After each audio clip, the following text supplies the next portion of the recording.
అందరికీ నమస్తే. వినాయక చవితికి జొన్న కొబ్బరి ఉండ్రాళ్ళ పాయసం చాలా రుచిగా ఉంటుందండి. దీనికి ఒక గ్లాస్ జొన్న పిండి తీసుకున్నాను. ఒక గ్లాస్ జొన్న పిండికి ఒక గ్లాస్ వాటర్ కరెక్ట్ సరిపోతుంది. ప్యాన్లో ఒక గ్లాస్ వాటర్ వేసుకొని కొంచెం సాల్ట్ అలాగే కొంచెం 1 టేబుల్ స్పూన్ నెయ్యి వేసుకొని నీళ్లు మరిగిన తర్వాత స్టవ్ ఆపేసుకొని జొన్న పిండి ఇందులోకి వేసుకొని కలుపుకొని పక్కన పెట్టేసుకోండి. దీనిలో స్టఫింగ్ కోసం అంటే ఉండాలనేది చప్పగా లేకుండా ఉండడం కోసం ఇలా చేయండి. చాలా రుచిగా ఉంటుంది. కొబ్బరి, బెల్లము అలాగే నెయ్యి వేసుకొని ఇలా కలిపేసుకొని దీనిని ముందుగా చల్లార్చుకున్న జొన్న పిండిలోకి కలుపుకోవాలి. ఇలా చేయడం వల్ల ఉండాలనేది చప్పగా లేకుండా చాలా రుచిగా ఉంటాయి. ఉండ్రాలు ఈ సైజులో చేసుకొని పక్కన పెట్టేసుకోండి. తర్వాత దీంట్లోకి డ్రై ఫ్రూట్స్ అండి నేను జీడిపప్పు, కిస్మిస్, కొబ్బరి ముక్కలు వేయించుకొని పక్కన పెట్టుకుంటున్నాను.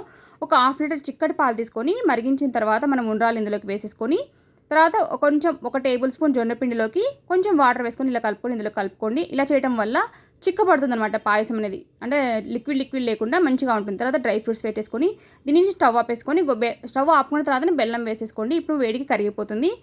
జొన్న కొబ్బరి ఉండ్రాళ్ళ పాయసం రెడీ అయిపోయింది. Thank you for watching. Please support my channel. By.